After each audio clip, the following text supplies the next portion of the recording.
తెలంగాణలోని వారసత్వ సంపదను కాంగ్రెస్ ప్రభుత్వం పరిరక్షిస్తుందని డిప్యూటీ సీఎం భట్టి విక్రమార్క అన్నారు. నగరంలో బోనాల జాతర సందర్భంగా లాల్ దర్వాజా సింహవాహిని మహంకాళి అమ్మవారిని ఆయన దర్శించుకున్నారు. ఈ సందర్భంగా అమ్మవారికి పట్టు వస్త్రాలు సమర్పించారు. బోనాలు భూమిపుత్రుల పండుగ అని బోనాల పండుగ ఘనంగా నిర్వహించేందుకు సీఎం రేవంత్ రెడ్డి 20 కోట్లు కేటాయించారని గుర్తు చేశారు. దీంతో పాటు హైదరాబాద్ నగర అభివృద్ధి కోసం బడ్జెట్లో 10,000 కోట్లు కేటాయించామన్నారు. గతంలో కాంగ్రెస్ ప్రభుత్వం తీసుకువచ్చిన ప్రభుత్వ రంగ సంస్థల వల్ల ఈ నగరం అభివృద్ధిలో దూసుకుపోతుందని ఆయన గుర్తు చేశారు. ప్రజాప్రభుత్వం వచ్చిన తర్వాత హైదరాబాద్ నగరంలో ఏర్పాటు చేసుకున్నటువంటి గొప్ప పండుగ ఇది బోనాల పండుగ.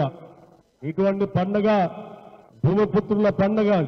స్థానికంగా ఈ ప్రాంత ప్రజలకు ఎటువంటి ఇబ్బందులు రాకుండా గాలి దుమారం దుష్ట శక్తులు ఏవి కూడా నగరం పైన కానీ కుటుంబాల పైన కానీ పడకుండా తల్లి మమ్మల్ని రక్షించు అని చెప్పి చేసుకునేటువంటి మహాకాళి అమ్మవారి బోనాల జాతర ఇది.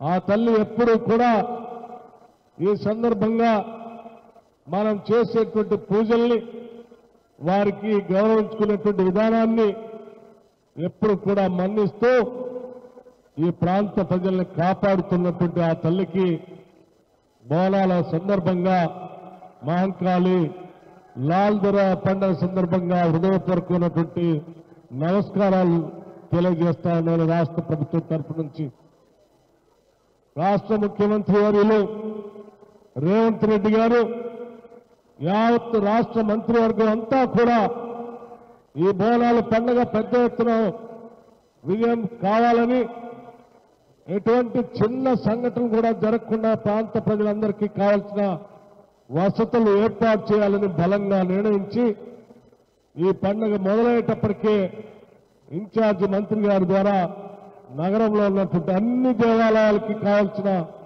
వసతులు ఏర్పాట్లన్నీ కూడా చాలా పటిష్టంగా ఏర్పాటు చేయటం జరిగింది. ఈ పండుగ ఉత్సవాలకు కావాల్సినటువంటి ప్రభుత్వ పరంగా కావాల్సిన ఆదాయ సదుపాయాలు దాదాపు 20 కోట్ల రూపాయల్ని ఈ నగరంలో ఈ పండుగకి రాష్ట్ర ప్రభుత్వం నుంచి కేటాయించి ఈరోజు పెద్ద ఎత్తున ఉత్సవాలు చేసుకుంటున్నాం. అంతేకాదు ఈ నగర అభివృద్ధి కోసం ఈ ప్రభుత్వం ఇందిరమ్మ ప్రభుత్వం 10,000 కోట్ల రూపాయలను నేను బడ్జెట్లో కేటాయించి హైదరాబాద్ నగర అభివృద్ధి కోసం పటిష్టమైనటువంటి పునాదులు వేసుకుంటూ ముందుకు పోతాం. అనంతరం మంత్రి పొన్నం ప్రభాకర్ మాట్లాడుతూ తెలంగాణ రాష్ట్రంలో కాంగ్రెస్ ప్రభుత్వం వచ్చాక దశాబ్ది ఉత్సవాలకు ఎన్నడూ లేని విధంగా 20 కోట్లు కేటాయించిందన్నారు. దీంతో ఎలాంటి ఆటంకం జరగకుండా బోనాలు జరుపుకుంటున్నామన్నారు. ప్రజలంతా సుఖశాంతులతో ఉండాలని అమ్మవారిని కోరుకున్నట్లు వెల్లడించారు. శాంతియుతంగా బోనాల జాతర నిర్వహించుకుంటున్నామని సహకరించిన జంట నగర ప్రజలకు ఆయన ధన్యవాదాలు తెలిపారు.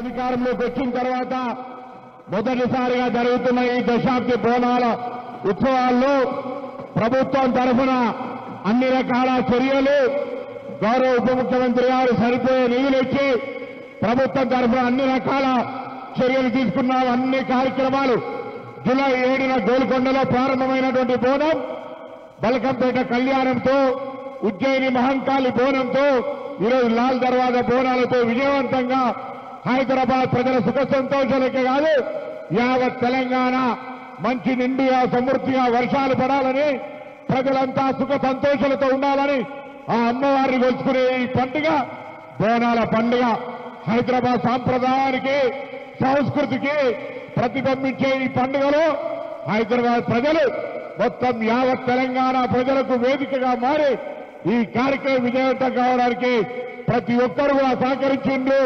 శాంతి భద్రతలు కావచ్చు, మహిళల పట్ల రక్షణ కావచ్చు, ఏర్పాట్లు కావచ్చు, అన్నింటికీ సహకరించిన ఈ హైదరాబాద్ జంట నగరాల ప్రజలందరికీ రాష్ట్ర ప్రభుత్వం తరఫున విజ్ఞప్తి చేసి ధన్యవాదాలు తెలియజేస్తూ ఈ అమ్మవారి ఆశీర్వచనం మనందరిపై మెండుగా ఉండాలని ఆ భగవంతుని ప్రార్థిస్తూ గౌరవ ఉప ముఖ్యమంత్రి గారు ఆర్థిక శాఖ మాత్యులు మనకి ఈ రోజు ఈ వీడియో మీకు నచ్చినట్టయితే లైక్ చేయండి, 10 మందికి షేర్ చేయండి. అలాగే కామెంట్ల రూపంలో మీ అభిప్రాయాలను మాతో పంచుకోండి. Nationalist hub group of channels ను సబ్స్క్రైబ్ చేసుకుని తెలుగునాట జాతీయవాద జర్నలిజాన్ని ప్రోత్సహించండి. ఈ వీడియో కింద ఉన్న బెల్ ఐకాన్ పై క్లిక్ చేయడం మర్చిపోవద్దు.